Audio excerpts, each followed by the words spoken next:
Is Jamie Carragher right about Chelsea's transfer policy? This morning, we're going to have some conversations around some of the interesting reports that have come out over the last 24 hours. So yeah, I'm really interested and excited to see what you guys have to say about these articles. Before I move on, if you guys are planning on buying any items from the club's official mega store, restocks are now back. Get your items right now, and if you do so, use Nini10 at checkout to get a full 10% off your final order, my friends. So that's out the way, and let's discuss today's latest reports. Now, to start things with the first article of the morning, let's discuss Jamie Carragher's article on the Telegraph. Now, I think on his commentary duties on Sunday, he spoke about how he had some criticisms towards Chelsea and our transfer policy, and I guess he's been given the opportunity now to really write his thoughts down in more clarity and more detail. So let's see what he has to say. Chelsea have underachieved the near impossible. Now, Chelsea have achieved the near impossible since Roman sold up. They have spent 1.5 billion to transform ourselves into serial winners. The club who once set fear through the Premier League with their determination to win big prizes right now appear to be preoccupied with building for the future, which I think is fair. A lot of us have been wondering to ourselves at what point do we find a bit of balance now between objectives for now whilst balancing out preparing for the future. At the moment, it seems that the future is the main priority. To what end? Because, yeah, it feels like, in my opinion, with how the squad is constructed right now, this feels like the real kickoff point for our project. So it's taken us basically 3 years to get to a point where I feel the squad has been tailor-made in the director's image right now to really kickstart growth, improvement, and actualizing this Chelsea project. How do you guys feel about that? Of course, share your thoughts and opinions below right now. But as Carragher says, we should be title contenders and CL contenders considering the recruitment we've done, which I think is fair. I mean, come on, when you can take over a club like us debt-free and have over 1 billion to play with, a lot of us would have thought maybe things would be a lot better right now. Compare that to like Liverpool's window where, listen, they've spent like nearly £500 million last summer, but they won't have to spend seriously now for another 3-4 years because they've done all their key business signing top guys that are ready to win leagues for the next 5 years minimum. They did something similar when they signed Salah and Van Dijk and Alisson and Mane and all those guys during that small period. Yet us, on the other hand, we've had a similar type of recruitment window, yet we are still further away than where we'd like to be, in my opinion, considering the money that has been spent. Of course, he says, when I hear praise for our strategy, we're made to sound like the wealthier version of Bournemouth or Brighton, which is kind of low-key true a little bit. Listen, we've signed some excellent players. Let's get that right. We have. But we've also signed too many players that have no shelf life 6 months from now, 12 months from now. Yes, we've made profit from their sales, but it's not always a guarantee. And we still take small losses. But irrespective of just the window, us fans surely care about what's happening on the pitch, right? In terms of how are we actively getting closer to winning things? Isn't that the point of everything? Like, I don't want to have that type of small club mentality where you get used to the environment and conditions that are sold to you, and then you forget the bigger picture. You forget what the grand utility is behind what we're doing right now. Because at the moment, is there an argument that by the time we're actually ready to fight for titles, Palmer's going to be 27, Esteval's going to be 22, 23. Everyone needs a lot more time. And I think after seeing the start to this season, listen, it's not been as terrible as how people are making out to be. Let's be honest about that. But I can understand where the energy is coming from of another season like this. Like, when can we just actually push on? I don't think people are really actualizing where their dissent or feelings of maybe negativity are coming from. As I stress, I don't think it's been a terrible start considering some of the injuries, what's been happening with the lack of preseason, the overabundance of football, etc., etc. But there could be the argument of have the owners necessarily prepared for us to absorb these challenges this season. You guys know some of my thoughts. I did feel like there was a few players in the summer we missed out on. And even irrespective of that, having this conversation, because I want to play devil's advocate, are we like a stronger squad after letting guys like Madueke and Nicholas Jackson and then Kunku go to sign their counterparts who are 7 years younger and probably need just as more time to get used to things? It's like, okay, you bought Noni 2 years ago to get him to a point where he's ready to play for a club like Arsenal, who are closer to challenging for the title compared to us right now, only to sign maybe like a Gittins and younger counterparts that probably needs those 2 years just to get up to steams with things. You know what I mean? Like, in the long run, from a competitive point of view, how does that get you closer to challenging for those league honours and having a team that is ready right now?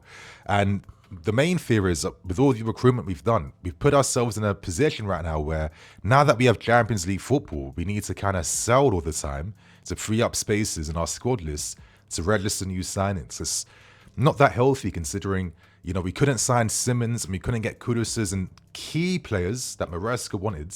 We couldn't get them because we had our hands tied by the fact that we had to sell players first and we had to buy for the perfect exact amount of money to be able to register these guys for the squad. That's a little bit concerning, because these were certain talents the manager wanted that actually could have helped us get there a lot closer and push and develop Maresca's ideas even more. So I don't think we should just ignore that. And I hope you guys aren't being too cynical hearing what I'm saying and just kind of, brushing it off as negativity and this, that. No. We can have a conversation here. Let's keep it real. As he goes on to say, with respect to our excellent co-sporting directors and Winston Lee, Jewel, etc., the pressure to deliver ought to be incomparable to that in West London, which is kind of fair considering the money spent, because it also gives you question marks like, what is the utility? Yeah, we're making prof from these guys, calm, but then it's not like we're flipping your Madueke to sign the upgrade, right? We haven't been doing that in the last few windows.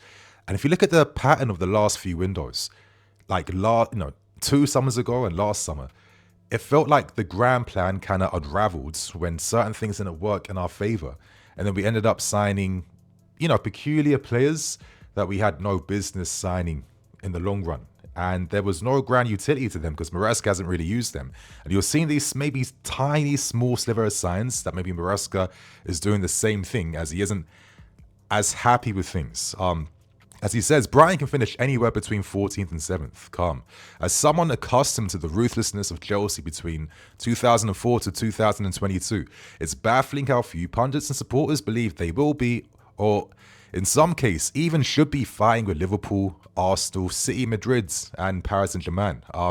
We aren't being judged to the same standards as we were under Roman, which is more than fair.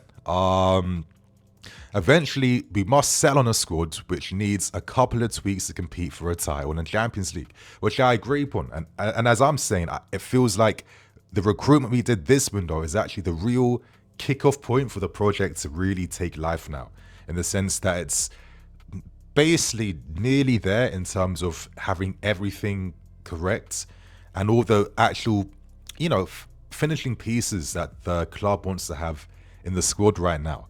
Of course, the frustration of becoming Club World Cup champions and not really pushing on from that. I don't think we can ignore that, to be fair with you.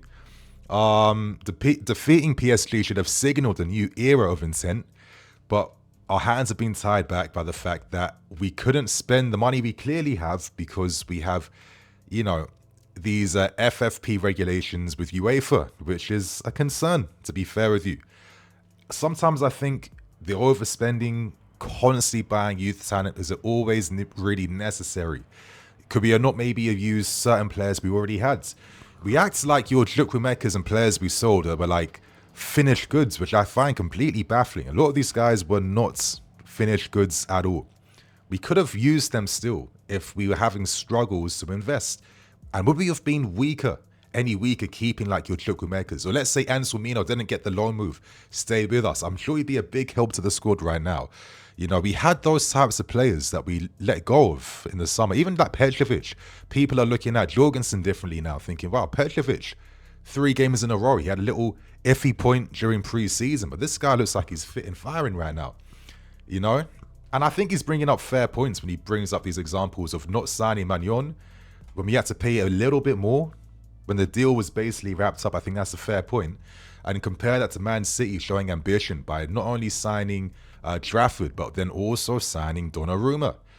We didn't even make efforts for him. Why? Because he doesn't fit our wage bill. And we just don't, basically, we won't sign that caliber of player because of the wage bill.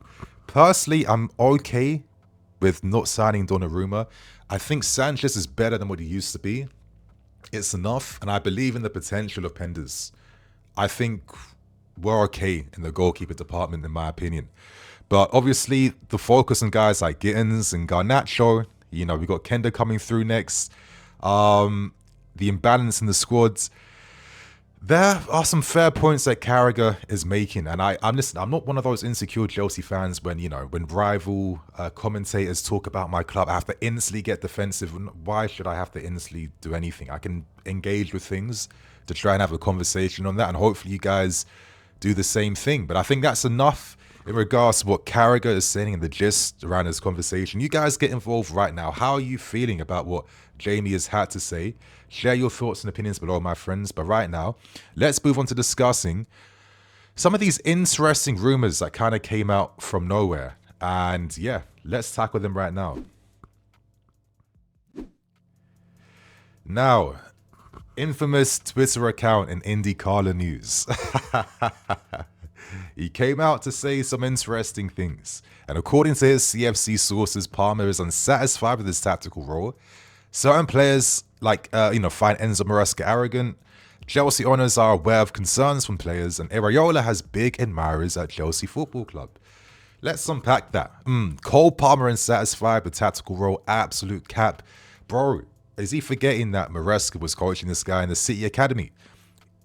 How Maresca is using Palmer is exactly how he uses him at City, playing across multiple attacking positions, and Palmer excelled. And he's doing the same thing under Maresca, so that is pure cap. Certain players finding Maresca arrogant.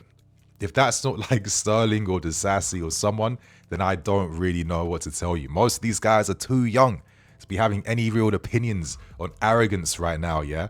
I don't even have the balls yet or the confidence to even be dropping stuff like that. So I don't know who that could be coming from whatsoever. That sounds like pure cap, in my opinion. Chelsea owners are aware of unhappiness from players. All right. Okay, cool. I don't know what that means. But the interesting one, the only interesting one, which is something, you know, all the other stuff he's saying is cap. But the final one, it wasn't cap. It has been kind of simmering behind the scenes a little bit. A few people have been hearing things there and there. But it is true that the club do admire Iraola. And I guess, listen, from my perspective, I see it like this. It's clearly a case of there is no plans at all to let Maresca go. No. But in typical Chelsea fashion, there's always the future. The future is prioritized more than the now. So if anything happens to Enzo or whatever, or he leaves after his contract, God knows, who knows. But listen, a club like us that is constantly known and synonymous with hiring and firing, it's no surprise that we would look at, you know, options for the future. And Iriola is definitely admired. I think it's interesting that someone like him is admired because he plays completely different to Enzo Maresca in the sense that it's more about high octane energy, intense pressing, playing very direct, looking to play, the first ball really quickly. He's done really good things with Bournemouth, and he's surprised everyone yet again with Bournemouth's great start to the season. But my thing is, how sustainable is that going to be? Look at how they ended last season, when they got sussed out a little bit, when teams weren't allowing them to have fun in the transition. They also struggle to break certain teams down. That's all I'm going to say. Let's keep it real. And I make that point because when you go upper level to come to clubs like us, it's not mid-table stuff where, you know, you're going to be given the not benefit of the doubt, that's the wrong words, but you will get space to play your game more because teams you're playing against around your level will feel like they can go for you more compared to going to Chelsea Football Club where maybe the priority is on nullifying, it's on slowing us down, it's on halting us compared to actually going toe to toe. Because listen, when we've played those types of games here, when we're allowed to not play with possession, which we have seen under Enzo, we've been direct, we've created opportunities. We look much better when we play direct. It's just that we don't really get the opportunity to do so. But let's not forget when we destroyed Paris Saint-Germain, one of the best tactical performances in the last 10 years. It really was that good. So I'm not here to say Enzo out. I think it's way too premature. I actually kind of sympathize a little bit. I do think that Enzo Maresca hasn't got all the pieces he wanted. I said it in the window. Some of you guys was like, Nini, you're capping, blah, blah, blah. But listen, I think I was kind of right with that in the end. We did get some interesting points from Matt Law, though, as he discussed little things like, Enzo Maresca. These are his personal takes. As he says, everything is a dig at the moment. It's the defense, it's Liverpool's recruitment, it's this, it's that. It's a dig about the whole striker thing as well. What are you fighting? Why are you trying to pick fights? You're clearly frustrated and angry. I get that, because you're trying to force the club to do things. Once the transfer window shuts, the really good managers, those stresses and strains are kept under the wraps. You've seen it with Nuno at Forest, we've seen it with Ange. Owners these days just do not stand for it. They don't stand managers and coaches taking pop after pop after pop at them, which I guess maybe sums up the insecurity of ownership. But it's always been a thing. Let's keep it real. I don't agree with this point about, it's typical for managers to, deal with these stresses and strains, and you just easily keep under wraps. No, that's nonsense. When Guardiola had them, City spent ridiculous in the January window. When Klopp suffered, Liverpool's entire season was a write-off. At this level, I think people don't see it with like the entire perspective in the league. At this level, with so many teams having so much quality, the margins aren't as big as what it used to be like 10, 15 years ago. It's a lot finer, it's a lot closer. So when you don't have the details are like 10 times more important now. When they aren't there, you can get punished for them very easily. That's how the league is right now. Yeah, it's not as simple as, listen, even if Maresca, let's say, use Achimpong or use other players like that, we shouldn't fool ourselves into thinking that use the Achinpongs, that's all that's needed to be brought into the team. It's going to automatically mean that there's going to be instant improvement. That's very naive. That is a naive way to see things. It's not going to lead to anything like that whatsoever. So I sympathize at the fact that when a coach doesn't have all his details finalized, the keeper he wanted, maybe another centre back to help play out, he knows the importance behind that. Let's keep it real. Tosin, good Prem player, he isn't signed to be first team. And we've been caught out by very rare counterattacks because teams are able to isolate him 1v1. And he can't do nothing there. He's not that defender for those moments. If the Maresca had the guy he wanted, those details kind of minimize those types of situations we open ourselves up to. That is how coaches think and see things. So when you're not getting them, when your Femins and maybe your Kuduses, two guys that Maresca wanted, I told you, he had conversations with both, especially Kudus. These are the guys that elevate what he's trying to build. And you kind of undermine the manager when you don't get them. Because there was a video I spent a lot of time making in the summer talking about Chelsea 2.0 and the grand vision of Maresca having this interchangeable attack, which obviously never materialized once your Kuduses and Co's never came, which is a shame because I felt like I could see exactly what this guy was doing. So now he has to wait another window or two before he can actually put his like 2.0 pieces into effect. Right now, we're Chelsea 1.5. We're not Chelsea 2.0 based on the business we've done. And that's a bit of a shame, in my opinion. But again, we know Maresca was signed as the head coach. He understands that, but it'll get to a point right now where, listen, you can't be hiring and firing. Eventually, you'll put yourself in a position where everyone is only going to be looking at you, the board. So, you know what? That's everything today. I'm going to focus on these two big reports compared to, talking about maybe like some of the other stories. I think these are more important stories to discuss. So you guys get involved in the conversation, and I'll catch you guys later with more videos. Love. Cool.